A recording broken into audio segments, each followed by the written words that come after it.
Welcome back, everyone, to another episode of the LANCESCURV Show Podcast. I had a message that I was going to bring to you up on the rooftop, but the clouds decided to urinate on me. So it chased me inside, and here I am doing one of these in this style. I like this style. It's a little more intimate. Anyway, I'm going to jump right into it. I had a message from earlier put on my heart. It wasn't something really super specific, but it came to me after I came in from outside early this morning. You see, I had a few things to do that weren't really dire, and I heard this voice inside of me, the real voice. I said, going back home. And I said, man, I got to do all this stuff, but I got to listen to this voice. I'll do it tomorrow. So I came on in and said, lay back down. I lay back down. And had about 4 hours of the most delicious sleep you ever want to think of. That's how that inner voice works. It knows what's best for you, and you have to listen. I always say that. But in this day and age, we have to think about the scars on the souls of those around us. The scarred souls. What do I mean by that? It doesn't mean you can't heal up from trauma that you've been through. And it is hot in here because this African heat is kicking. But it's with you. When you have a scar on your leg, a scar on your arm, a scar on your neck or your face, it can heal up. But you'll always see that mark that's there, and it will remind you of a tragic accident.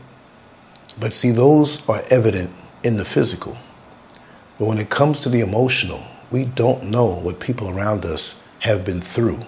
We don't know if their scars have healed yet. And even if they have healed, there's a memory of what happened to get that scar.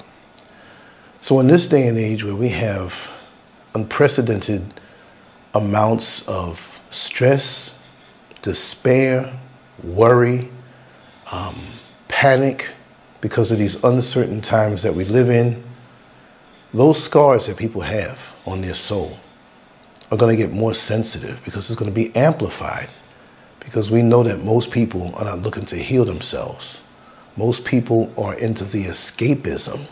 I'm not saying I'm better than anybody else, but I know that that's how most people get down. And we have our social media where we can become whoever we want to become. We can have that facade of perfection where we may have a reality that we see every day in the mirror and within ourselves or a meditation that shows us as subpar. But subpar to what? Does it really matter? Why are we trying to uphold this perfect image that is so rigid and so fake and so paper thin, but in the midnight hour we're suffering?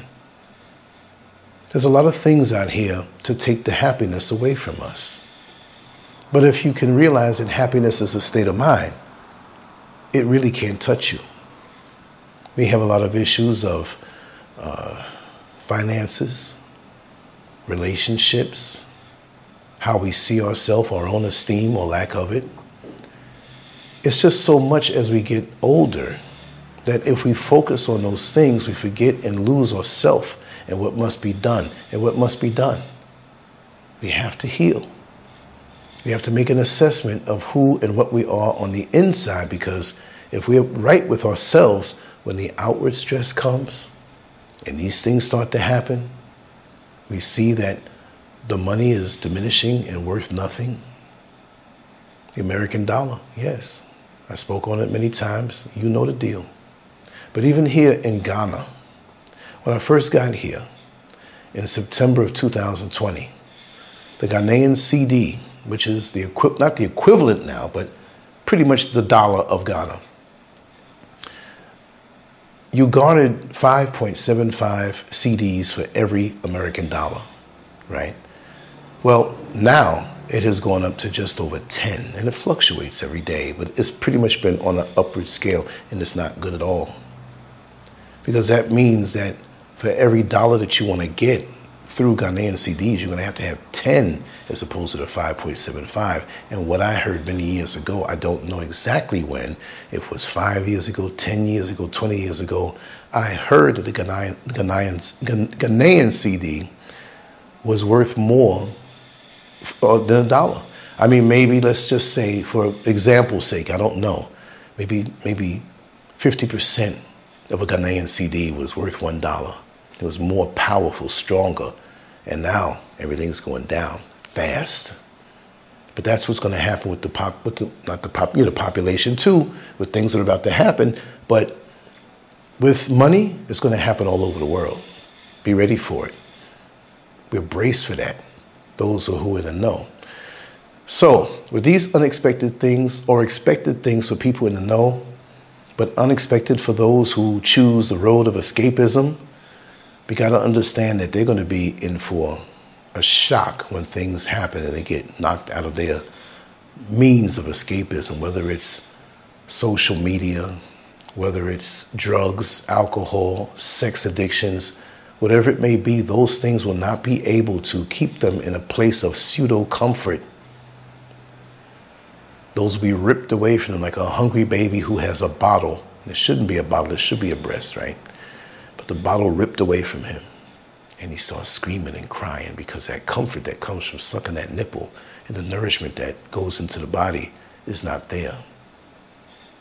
So for those who haven't prepared, not only to prepare to stock up with food, canned goods, resources that can keep for a long time in your home, because I'm tired of saying it. Go to my old videos and you'll see.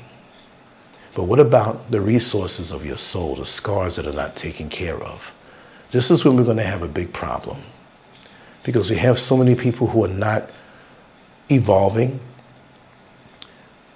Their chronological age may not bring the wisdom that you would think that comes with a chronological age. We have people who are in their 50s and 60s and 70s carrying on like they're 20 years old, not knowing they can drop dead anytime. They're concerned with the wrong things. And I blame social media for that, because you get a blast of your neighbors or friends or coworkers and can be in their business and up all night talking and searching and looking and peeping and poking, and precious life is going by. Sure, I'm on social media a whole lot, but I'm a content creator. I have my thoughts, my feelings, and I put it out like a chef who puts out food on the table of those who come to visit the restaurant through the waitress. I have no time to look at what I know is going to be there. A lot of facades, a lot of fake people. There are real people out there, but they're living more balanced lives. So, be careful how you treat people in public that you don't know, because you don't know what scars they have. You don't know what tolerance level that they have, because they're going to be in for a rude awakening, and they might want to take it out on you. And especially in America with so many guns, and especially in the UK where they say there are no guns, but it's more knives. It's the same spirit. But to be in that world of denial, to be in that world of escapism, those people are going to have some very violent and negative reactions. So learn how to take a little bit. Understand that it may not be personal when somebody says something to you in a slick manner. They may be suffering. They may be in a place where they're having the wool being pulled off of their eyes. Now they have to see what's really around them and how much time they wasted and how prepared they're not. And if you seem to have a calm about you because you are prepared for many things, and there's still things that are unexpected that we may not be prepared for, understood. But you pretty much have charted your course and you are comfortable with what you've attained to give you peace of mind. There are a lot of people out here who are going to be in for a big shock. So don't be the victim of somebody who wants to take it out on you. And that's what I see right now. When the supermarket shelves are empty and there's no food, you think money's important when your stomach is hungry? Your kids are hungry? You can't pay the rent anymore? So you're going to have to gather up with family members and friends that you may not want to be bothered with? There's going to be a lot of major changes. And the C-19 time, can't say the whole word, that particular time was a test. It was a warm-up for something to come. I feel it in my soul. I know it. I'm not just rattling off at the mouth of what other people say, but heal yourself. Take care of those voids. Take care of what you have to take care in your life, but be very careful how you move. And don't let everybody know your business. If you're extremely prepared, because you'll be a target. Anyway, let me know what you think. LANCESCURV out. On to the next one. You know I love you very much. Leave your comments. Peace.